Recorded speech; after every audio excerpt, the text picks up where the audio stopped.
What's going on, people? Welcome back to another edition of See You Sunday by the Off the Ball Network, and it's presented by SeatGeek. SeatGeek, your number one place for all your ticket needs. Make sure to use promo code Off the Ball Network, all caps, for $20 off your first purchase at SeatGeek.com or download the app on any of your devices. As always, we are here every Saturday. We're going to be breaking down some of the games from week 3. We're going to go over upsets. We're going to do parlays. We're going to have a lot of fun on this edition. As you see, I'm joined by Ken. Ken, what's going on, man? Hey, I'm in a great mood. I had a great morning of soccer betting, plus 300 hit, which was nice. So really good straight up bets there. And then I live bet Ohio State right now because they give up an early TD, but I think they're going to tighten things up. And if Mo's Buckeyes don't pull through, then I'm going to be giving them a hard time all day about it. So fired up for NFL. It's week 3. Bets on bets has been really profitable as well for the network. We're 8-4 through 2 weeks, which is really good considering how much Vegas made out like bandits last week with all the favorites losing, whether it was Dallas or San Fran or Baltimore. Like a lot of teams went down, Philly as well on Monday night. So we're out to a flying start and we're ready to go. The Philly one was kind of wild. I thought that was over. I even went in the chat and made fun of Jelani and said, welcome to 0-2 land with me and Thaddeus. And as I go to the bathroom for a brief second, Kirk Cousins somehow is on the 20-yard line and he's about to score, and he scored. And I'm like, whoa. Kirk Cousins in prime time leading them down the field. Like, if that doesn't say that the Philly defense is in trouble, I don't know what does, because that guy in prime time has not been good for the majority of his career. No, and it's just weird how he's just never good in prime time. Sometimes things just don't make sense. And it's just like he's been on a couple teams, right? He's been on Washington, he's been on the Vikings, now he's with the Falcons. You think, all right, those things shouldn't correlate, but somehow they do. But he broke the curse. He broke the curse, and it couldn't happen to a better team than the Philadelphia Eagles. And Saquon dropping that what was it, third down. Yeah. You paid a lot of money for that guy to catch balls, but he's had drop issues for a few years now. That's not like uncommon for Saquon. Yeah, so I wasn't too mad. So Falcons are not 0-2.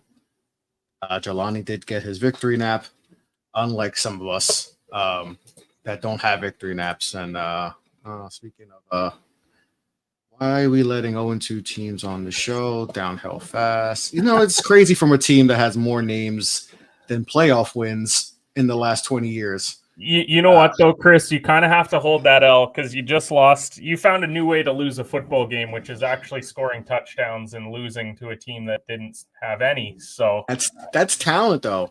It's impressive how bad that is. For some of you don't know, the Giants are the first team I think like ever to score three or more touchdowns and not give up a touchdown and lose in regulation. There's the special stat that's going to it kind of defines the last 11 years of New York Giants football is that stat. That is our stat for the last 11 years. That's how bad it's been for this organization. But that was last week. We have a brand new week going on, and the Giants do play the Browns in Cleveland. That wasn't what game I want to talk about, but is there who wins that game? The Browns are favored by 6.5. Who you got? I just find it tough to want to. First of all, I would not bet that game. Yeah, but I do think that Cleveland should find a way to win that game. That being said, the Giants do have some talent on that team, and you have to assume at some point they're going to win a couple games this year.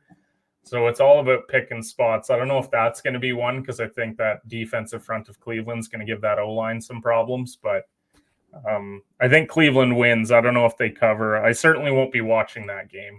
I don't know if you will either. Unfortunately.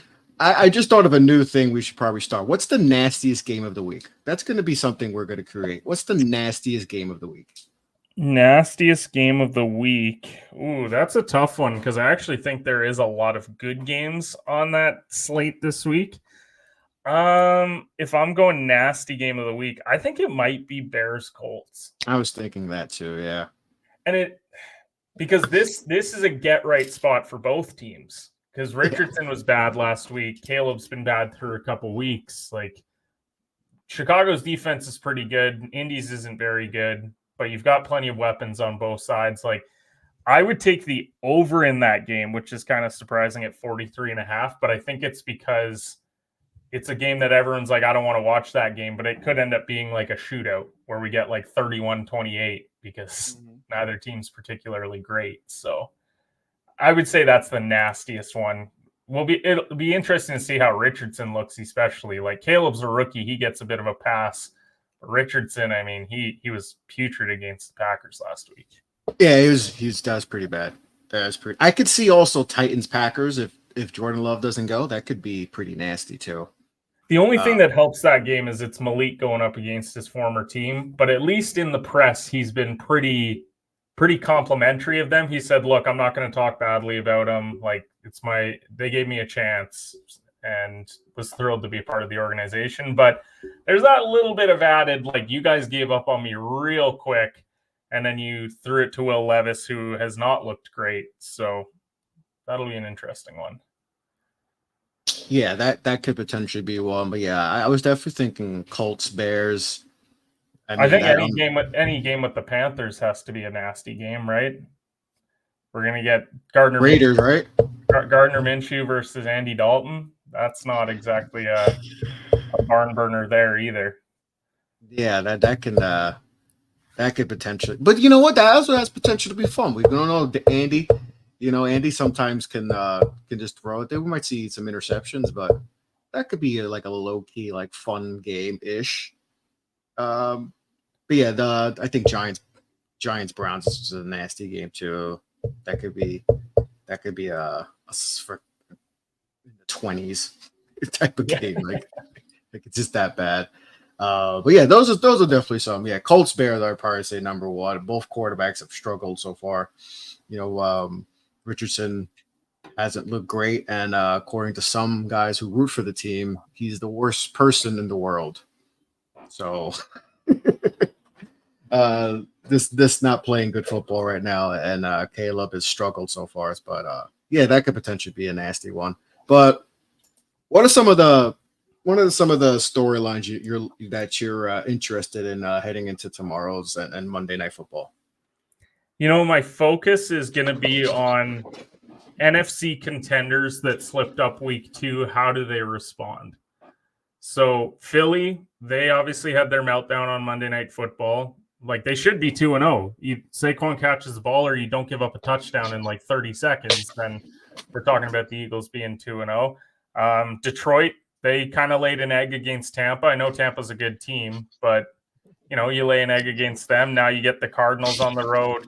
49ers, they lost to the Vikings. Now they got a tough division game on the road. There's no Debo. There's no McCaffrey. There's no Kittle, it looks like. Kittle, he's out. So that's a huge one for Brock because, look, everyone says Purdy's a system guy, and he has that success because he has such a great team around him. And when those guys have been out, that's been proven to be correct in the past. So has he grown? Can he win a game where he's just got Ayuk and Jennings and Mason in the backfield? Like not a great stable of weapons for him. So that's another game. And then you got Dallas. I'm obviously biased, but they're taking on a tough Baltimore team at home after laying an absolute egg against the Saints. So do they at least look competitive? I don't know if they're going to win the game against Baltimore, but if you get blown out in a spot like this, then people are definitely hitting the panic button after paying Dak and CeeDee Lamb. So I think just the storyline of we know who the good teams are in the NFC. There was a lot of them who didn't play well last week. Do they bounce back, get back on track, and then we don't have to worry about some of them? Or are we gonna be leading off First Take on Monday morning talking about a couple of these so-called contenders that are at 1 and 2? So yeah, and for me, the Cardinals are so intriguing to me.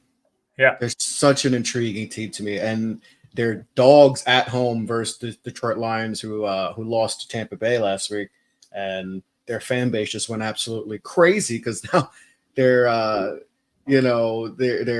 they're sending threats to Dave Campbell. He had to move. Like, what Lions fans, you guys have some success, and this is how we're acting. Let's be better. Let's be better, guys. But the Cardinals team, I want to see if Detroit. They have a solid defense still. They got weapons, so I want to see how the Cardinals, play against this Detroit Lions team and this defense. How they handle Hutchinson, because Hutchinson he's a game wrecker. He had 4.5 sacks last week, right? Hutchinson had, even though they lost, he had a monster week. So how they contain him and how does the offense look against a solid defense? It's something I'm looking forward to. Because on Overreaction Monday, I said I thought the Cardinals were a playoff team now. This is one of these games. Look, if you lose this game, it's forgivable. If you lose this game by 30 points, then I'm all the way out on Arizona again, because we're just calling that a one-off against the Rams. But if you play the Lions tight, that's probably going to be a bit of a shootout because Detroit's offense hasn't been great so far, and we know Arizona's offense can hum. So I think we do see a pretty up and down game there. And can Arizona keep it close? That'll be one that I'll definitely have on in the afternoon slate. May even just run that one alongside Dallas and Baltimore. So that late window has a lot of really good games. It's the early window that's a little bit grosser when it comes to some of those spreads and stuff. Yeah, it's the Cardinals. That's an intriguing game that I'm looking. And seeing how some of these, and that's going to be the next thing I want to talk about, is those teams that had those tough losses, the Cowboys who got blown out by the Saints, how the Eagles bounced back after a game that, including myself, thought they had in the bag. How do those teams bounce back after tough wins? Obviously the Eagles was a close loss after close losses. The Eagles had a close loss, and then the Cowboys, getting embarrassed at home to a Saints team who actually might be good. After all, it's like we talk this. I mean, the Saints aren't fascinating too, because I think when we mentioned this on Overreaction Monday, Dennis Allen was maybe the coach we all thought that's the first one to be gone, right? He's probably the first one to be gone.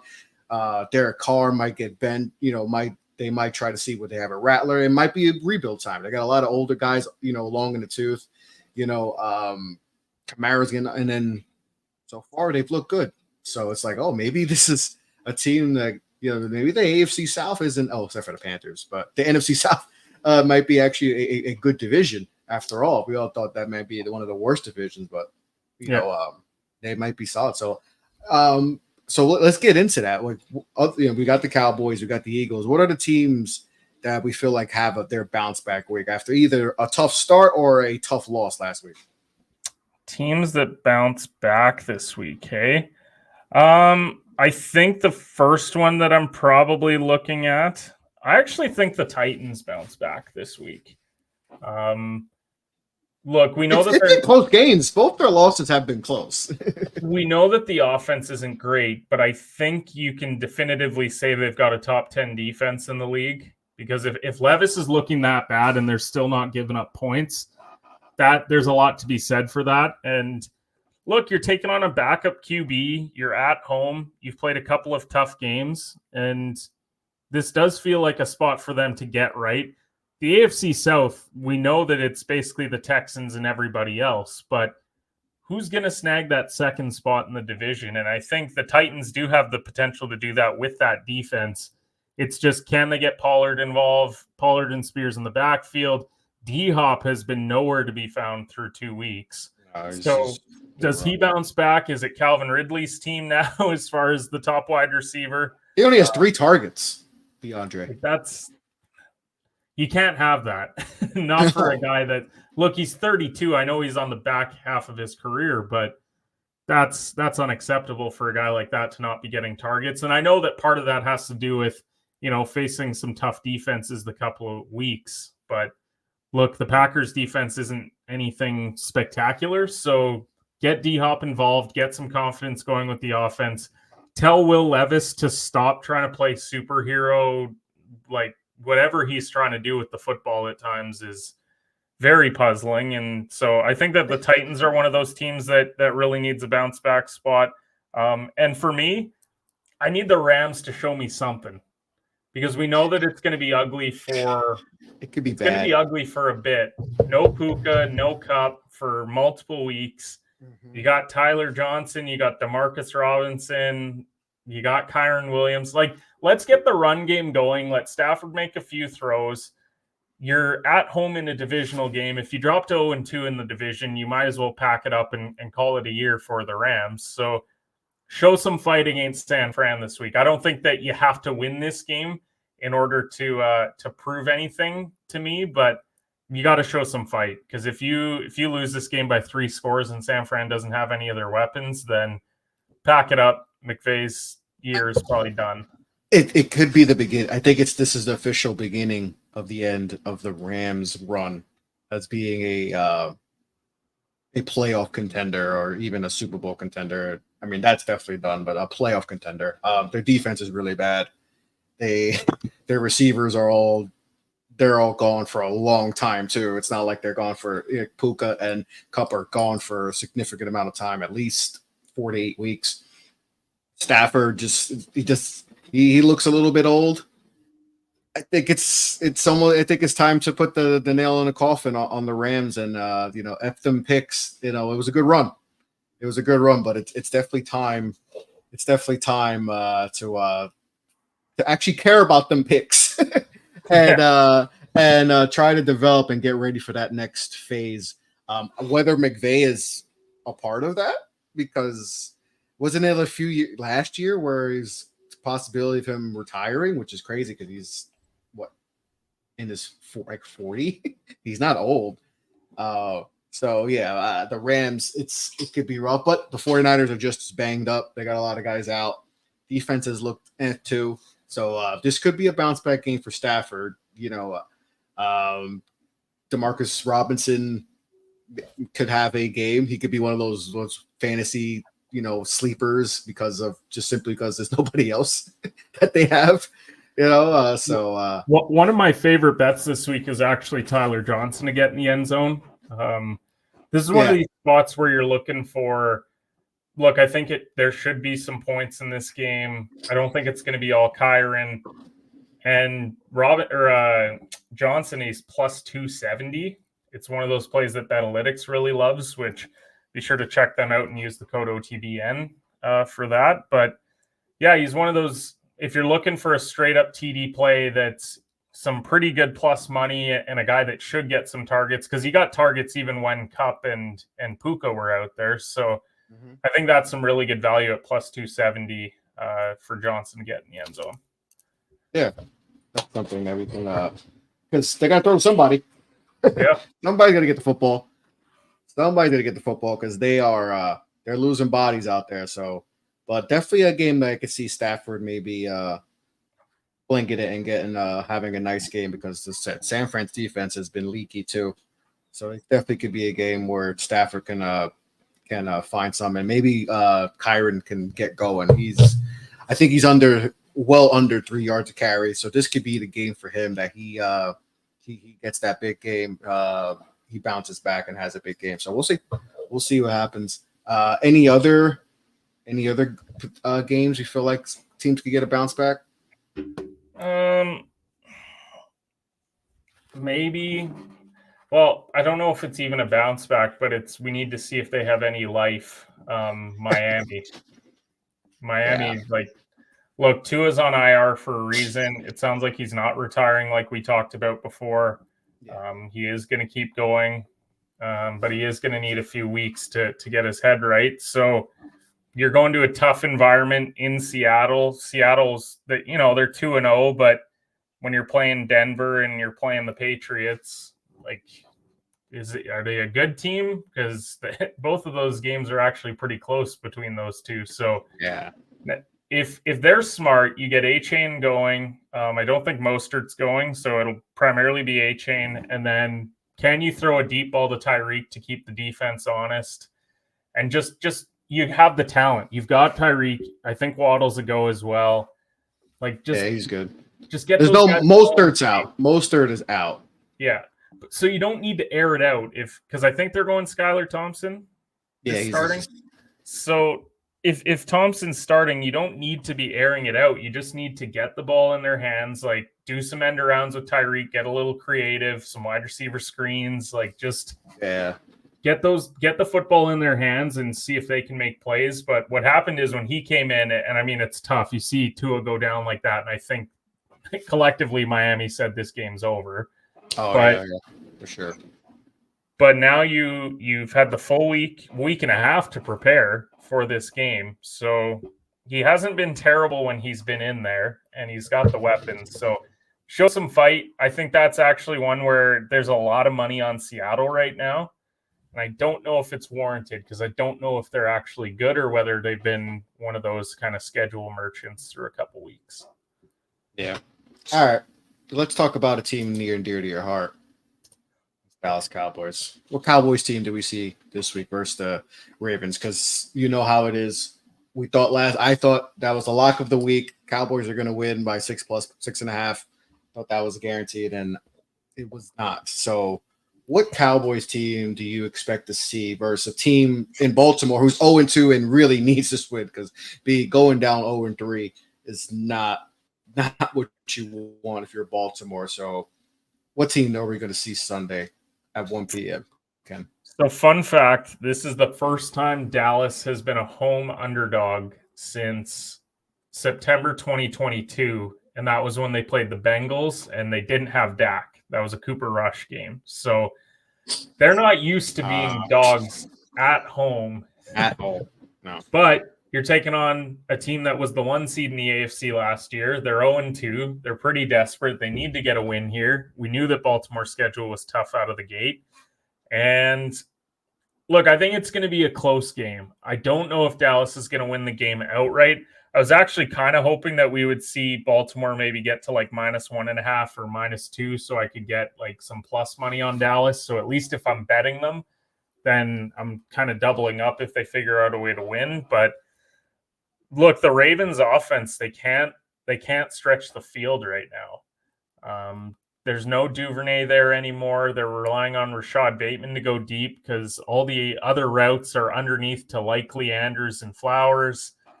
I still don't think they know what they want to do with Derrick Henry because Harbaugh's come out and said, like, look, Henry's not going to get the ball 30 times. And that's evident because they've thrown Justice Hill in there for some receiving stuff. So he just got paid too, Justice Hill too. Like, this isn't going to be like the Saints. What they were known for the last few years is they had guys that could beat you over the top, like Shaheed and Olave and Kamara when he gets in space. This is a different Baltimore team. They're going to try and run the ball 30, 40 times if you'll let them. And I think Dallas's defense can keep them in this game. The question is Dak going to make some errant throws in this game? We saw him with a bad pick last week. If Dak takes care of the ball, Dallas can win, but we know how good Baltimore's defense is. So I think we get a close game. I don't know if they win outright because I think Baltimore needs this game more, but I think they keep it close.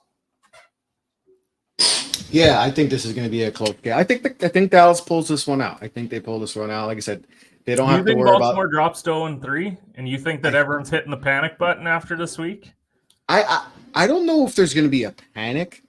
Because 0-3 in the AFC though, that's because both games. I mean, the Raiders one especially should have been winnable, but it was close. You know, if they were getting absolutely wrecked out there, I think there'd be more of a concern. I mean, obviously being 0-3 is not, regardless of how you lose it, or it's 0-3 regardless. But I think Chris, they could still be okay. Even though it's 0-3. So if they drop to 0-3, here's their next 4 games. It's Buffalo at home. It's at Cincinnati, home against the Commanders, and then at the Bucs. Like, it's not getting much easier the next. Yeah. So if you drop to 0-3, let's say best case scenario over that next stretch, you go 3-1, you're still sitting at 3-4, which that's tough. It's a tough division, too. Like, Pittsburgh's defense is going to give you some issues. You got Eagles late in the year, Houston late in the year. Like, this is a gauntlet. So it feels like this is a must-win for Baltimore, because if you get to 1-2 and then you win a few games over the next couple of weeks, you get yourself to 500 and you're fine. But 0-3 in the AFC feels like a death sentence right now. Yeah. If there's a team that could rattle off a ton of wins in a row, it's probably Baltimore. But I don't know. I think you have to hit the panic button at that point. Yeah, I mean, obviously, the 0-3 is definitely things of concern. What concerning is their defense to me, and it's very weird to say that a Ravens team and their pass defense is not good. It's usually something that you don't say; they don't go hand in hand. But I think Dak will pick them apart in the secondary, and then that's going to force Baltimore to have to play kind of how they did with the Raiders, and that's just not their style of trying to throw their way back in the game. That's just not that's not their identity. Their identity is smash mouth. That's why they got Derrick Henry. That was their philosophy of thinking, right? Like we're going to be ahead. Derrick's going to be able to just grind it out, and we're going to win these games. But if you're down 14-17, it takes away, and that's why people are so mad. Oh, why isn't Derrick in the game in the fourth? Well, we're playing catch up. We're playing catch up, and that's why Justice Hill. And it's kind of he just got paid too. He just got like a 2-year $8 million or whatever he got because he's playing a lot more than they probably thought. So I think Dak picks him apart. 0-3 is tough, but like we said, if there's a team that can kind of bounce back from an 0-3 start, it is the Ravens because they still have a lot of talent. They just got to fix that secondary. Like I mentioned before, it's on overreaction. Marlon Humphrey, he's one of the top 5 paid cornerbacks, and he doesn't look like one of the top cornerbacks in the league anymore. I think he's more known for podcasting, like I said, than he is being a good cornerback. So they got to figure some things out that with that defense, it doesn't look like there's the old Ravens defense, but I think Cowboys. I think Cowboys get their lick back. I think NFL is just the one sport where I don't like my players podcasting during the season, because the thing is, if you baseball, we don't really have any like major stars, I don't think, doing baseball podcasts, but NBA guys do it, NHL guys do it. Look, when it's an 82 game schedule, it's fine because look, you go and lay an egg one night, then you can bounce back. But if you're laying eggs on Sundays in the NFL where every game is must win, then I just think that it's a bad look. So I don't like guys in season podcasting NFL wise, at least. I like a lot of the kind of former player ones, whether it's Busting with the Boys or the Pivot or whatever. Like there's a lot of good ones of former players, but if you're a current player, I think maybe put down the microphone for 4 or 5 months and then pick it back up. Yeah, I forgot who said that. I remember somebody saying that like they don't like players in season doing podcasts. They just think it's a distraction, and you're talking about things that while you're a player, and it can kind of get messy, especially if, you're losing and stuff like that. And so I appreciate it, but it's definitely something that could be a little tricky. And I know that there's podcasts out there where they don't. Like Taylor Lewan, when he was playing for the Titans, he did not podcast in season. Like it was, look, Will Compton's my co-host. He's going to handle everything. He'll do all the interviews. He'll talk about teams and whatever. But he didn't take part, Taylor Lewan, when it was in season because he felt like it was a distraction. And that's what, some people have highlighted that. Look, if you lose a game on Sunday and then you turn around and hop on your show and go, man, I played bad, but the offense played bad or the defense played bad. Well, now you're kind of being a bad teammate at that point. Like, let's not be doing that stuff, especially in the NFL where every game matters so much. Yeah. I forgot to talk about this, but we had the Thursday night game, Jets Patriots. Any takeaways from that game? I mean, it was not Patriots are as bad as we thought. I think that, and it baffles me because it's like if you're the Bengals, you're like, we lost to this team. Like Jacoby did not look good at all, and we saw Drake May get some run, and I think it's time to just maybe one more week of Jacoby, but I think Drake May will be the starting quarterback relatively soon for this team. They're a rebuilding team, and I think that Cincy game made us maybe thought maybe they're a little ahead of schedule. It's like no. they're not. They're not. I wouldn't start Drake May week 4 going to San Fran. Like, look, you're gonna Bosa tackling you every other play. Like, let's maybe not throw Drake May in, completely shatter his confidence against that San Fran defense. I think that's why they brought in Jacoby, because they're like, look, our O-line's bad. We know Jacoby can get hit 10 times, get up every time, and just keep slugging along. But this is also, like, I don't want to put much of this on Mayo. A lot of this team is not what he would like. There's not a lot of talent on that team, They're through 3 weeks. They've got one player with over 100 yards receiving, and that would be Hunter Henry, their aging tight end. So, look, the weapons are bad, really bad, actually. Like, we're talking about all fantasy guys from 5 years ago, like Austin Hooper and Osborne and Gibson, and just guys that mattered a while ago. And I don't want to put too much stock in how good the Jets are either because of this, because I'm almost disappointed that they only scored 24 points. I know they let their foot off the gas, it seemed like, in the second half, but they're still not – I'm not crazy about them yet. Rodgers looked really good. He made some throws that looked like Green Bay Aaron, but – yeah, the Jets only putting up 24 when the defense played that well. That has me a little bit concerned. I do think that his weapons are pretty good. Like Wilson, it looks like Mike Williams is going to be pretty good for them. Like for deep balls, Lazard is going to get his targets, and Conklin looks solid too. Conklin's a good tight end for them. Yeah. So I think that they have all the weapons. That I think they're going to lean on the run game a lot because Allen looks really good. The fourth rounder, because I had Breece Hall for Offensive Player of the Year because I thought this is clearly his backfield. He's going to get tons of TDs, and now with Allen coming in, I think that bet's going to be pretty tough to cash. So I think they'll lean on the run game, and Aaron can still make some throws clearly.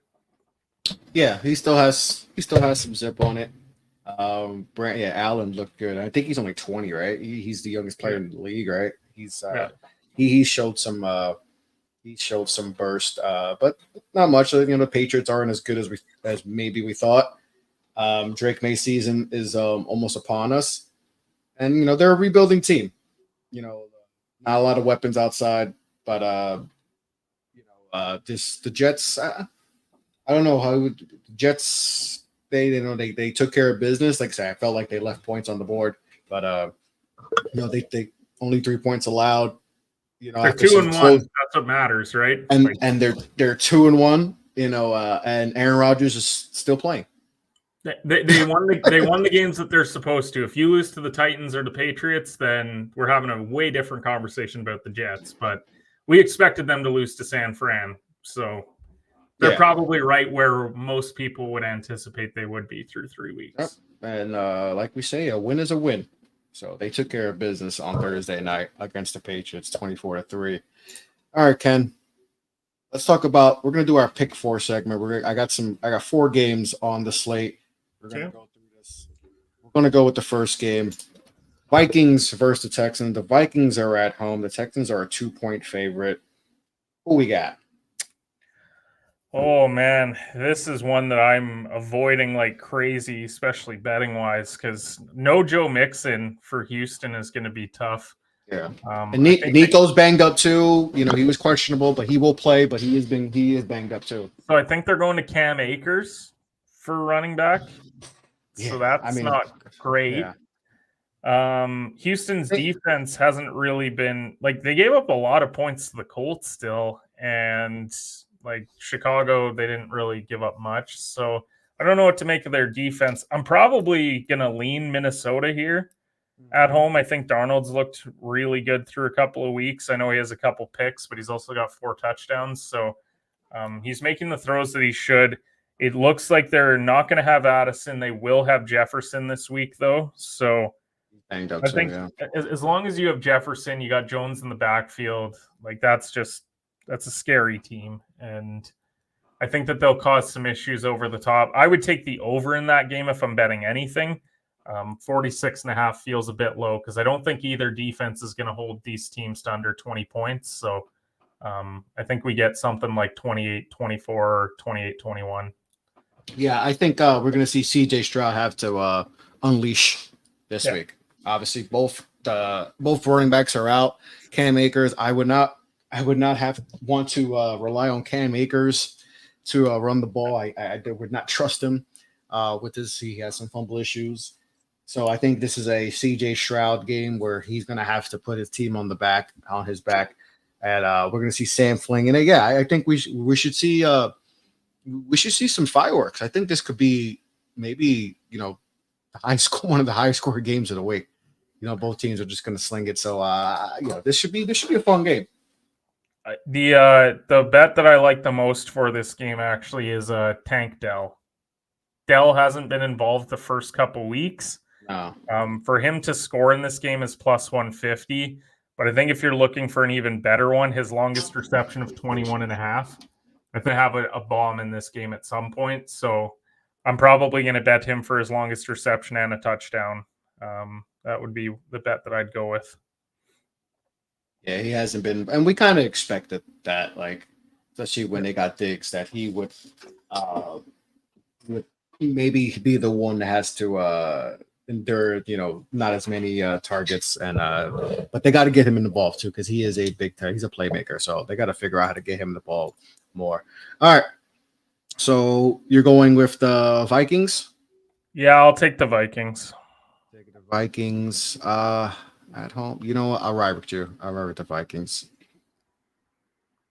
All right, our second game, the Chargers, the Fighting Harbaughs against the Pittsburgh Steelers, who just no matter what are always going to win 8 or more games and never go under 500. Steelers are at home. They are favored by 3 points.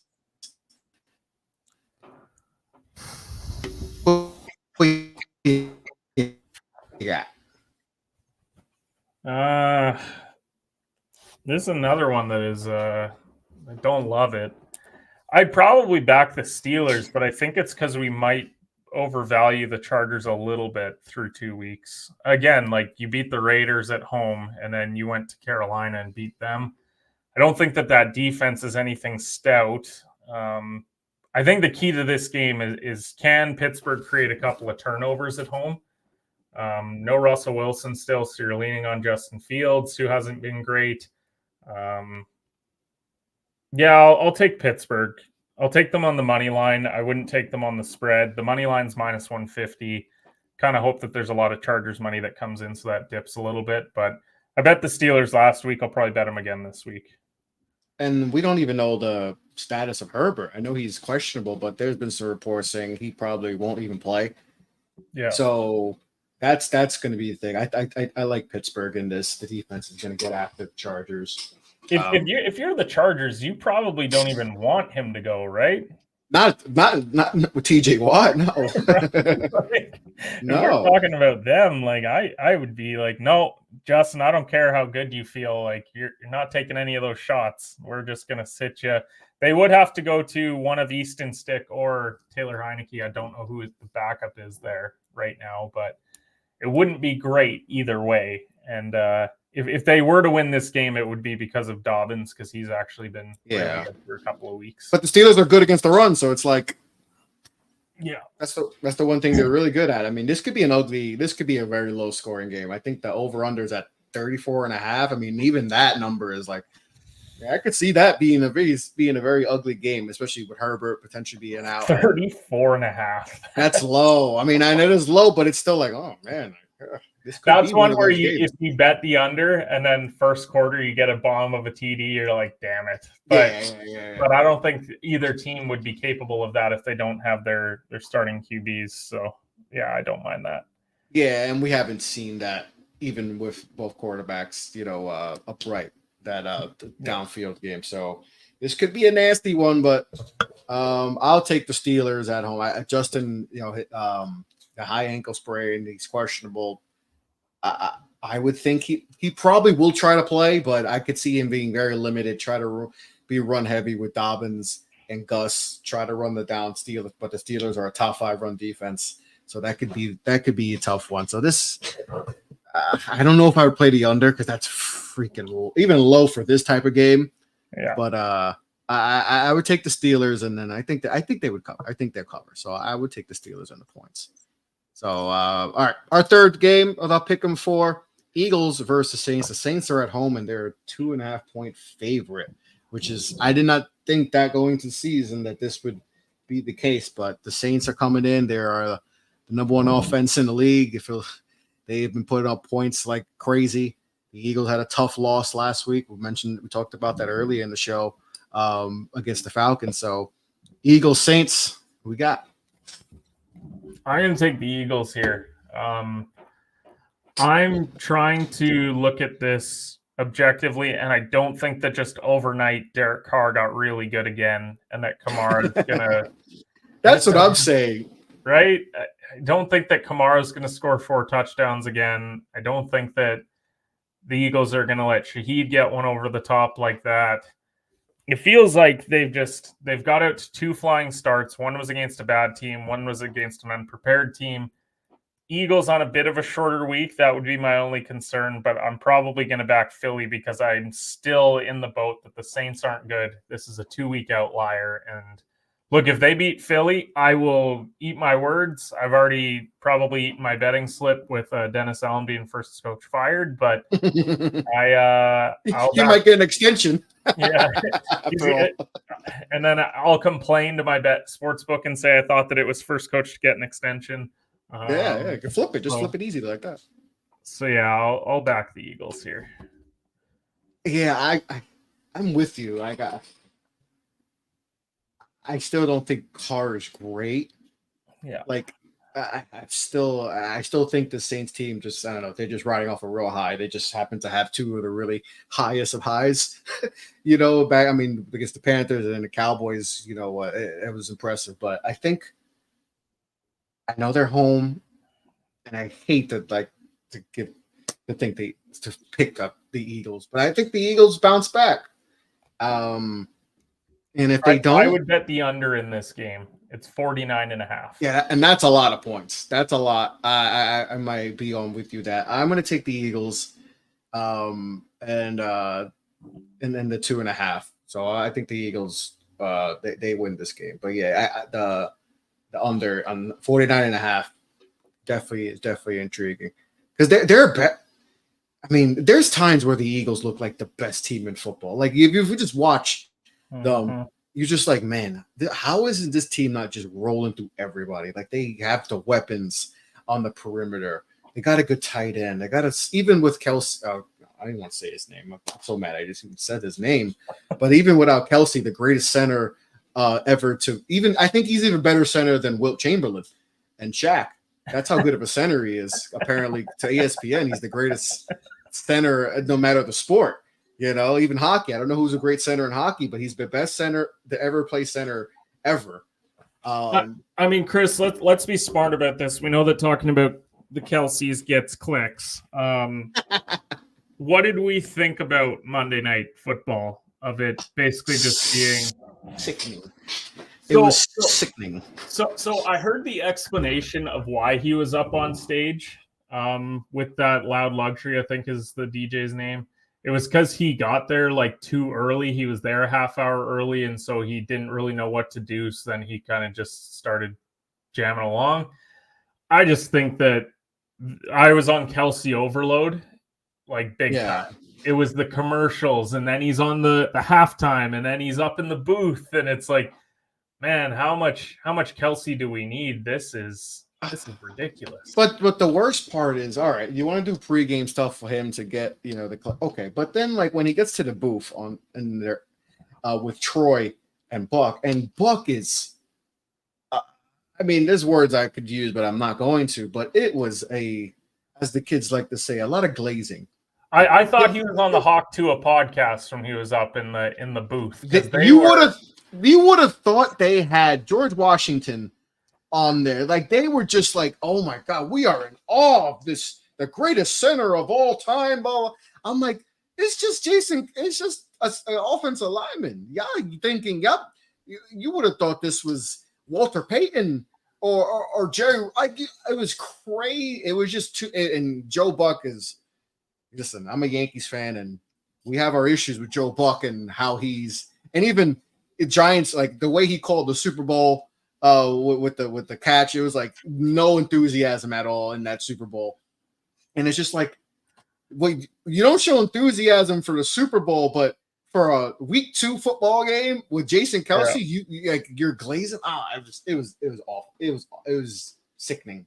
Absolutely sickening. And it kind of feels like he's putting on an act just to do it, because that's the expectation is like, oh, we got this bearded white guy who's the face of America right now, and he has to act a certain way. He has to act like a goofball every time. And like, you remember the video where I think he's golfing with his brother, and the guy gives him the beer, and he's like, oh, I'm tired of it. It looked like he was tired of like, all right, yeah, I gotta take this guy, I gotta take the beer, I gotta act, and even he looked like, all right, I'm tired. And you know what's crazy though is I don't even blame him and Travis for everything. It's exactly because look, if I'm getting thrown the bag for everything, you want to do this commercial, be in the booth, talk to this person. You got one of the biggest podcasts in the sports space. Like, I don't blame them at all, because they're just like, look, I'm raking in the cash right now. I'd love to have further generational wealth for my family. So 100%. Why wouldn't I do it? But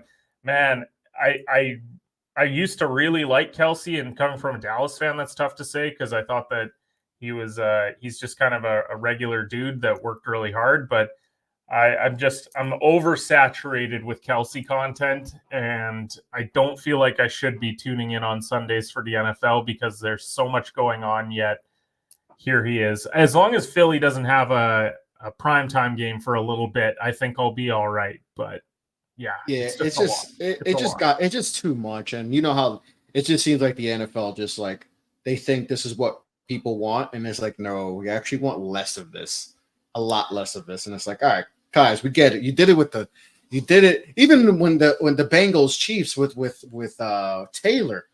Like, it's just like, okay, like enough, please, come on, guys, come on. Let's worry about what's going on the field. Jason Kelsey, he's cool, but it's a little too much. All right, last pick 4 segment. Lions are road favorites versus the Cardinals. Who we got in this one? Man, I think this is the biggest trap line of the week. Because preseason, what do you think this line would have been? Lions -7? Yeah, probably, yeah. Yet it's -3. It's not really moving. And I'm wondering if, look, Detroit, I still think is a good team. I still think they win their division. I think that they're going to the playoffs. They're probably winning a playoff game. But are we maybe... I kind of like Arizona. I wish that this spread was higher. And I can't figure out whether this isn't moving because Vegas is protecting itself from what happened last week, which was a lot of money was on Tampa Bay, but now it feels like a lot of money's on Detroit, and I'm betting the over. I'm not betting that line. I will take the Cardinals to win at home because I really hope that they do for my Kyler Murray Offensive Player of the Year and MVP bets that I placed this week. Kyler was 30-1 for MVP, 80-1 for Offensive Player of the Year. So I'd love to see him have a really good game in a shootout, but yeah, I'm betting the over. I don't want to touch the spread here. Jared hasn't looked good at all. No, and that's kind of I kind of felt like Detroit would have a letdown season. I wonder if everything went too right for everyone. So Amon-Ra had one of the best wide receiver years. Yeah. There was only, I think, fantasy-wise, he had 1 week all of last season where he didn't hit double-digit points, which is crazy for a wide receiver to have that kind of production. Yeah. Laporta got all the touchdowns, and Demont and Gibbs were getting in the end zone. And then they add Jameson Williams, and he looks like a great player for them. And I don't know, did everything go too perfectly, especially because Dan Campbell calls a lot of fourth downs and they convert a lot. And now maybe it swings back a bit analytically where they don't get some of those plays because they did the game in Tampa.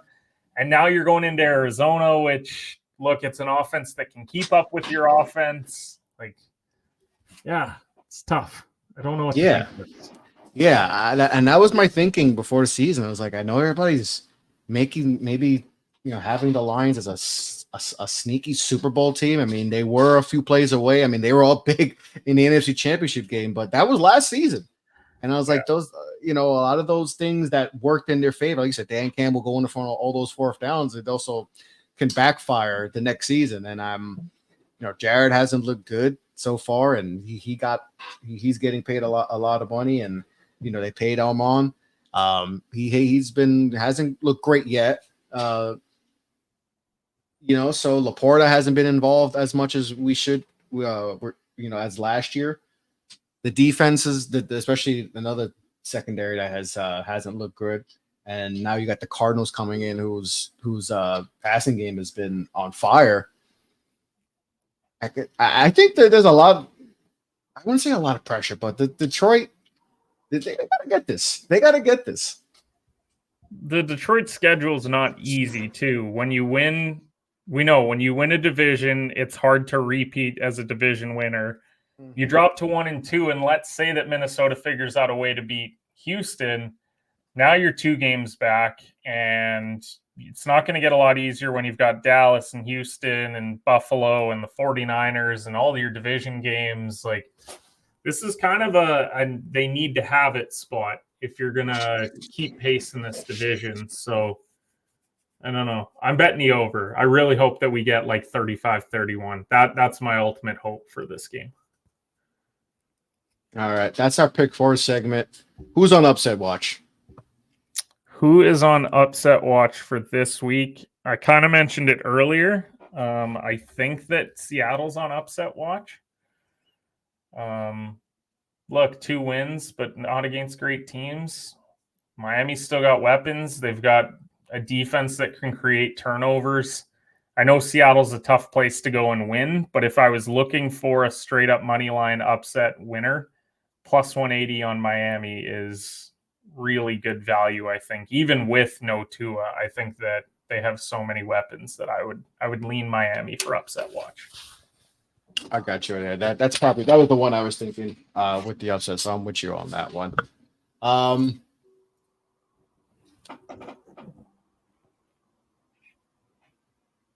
What do you got? Let me get this. Oh, I froze. I will go with. Yeah, you're good. Go with my. There we go. We're back. I froze for a second. Oh, wait. Did you hear that?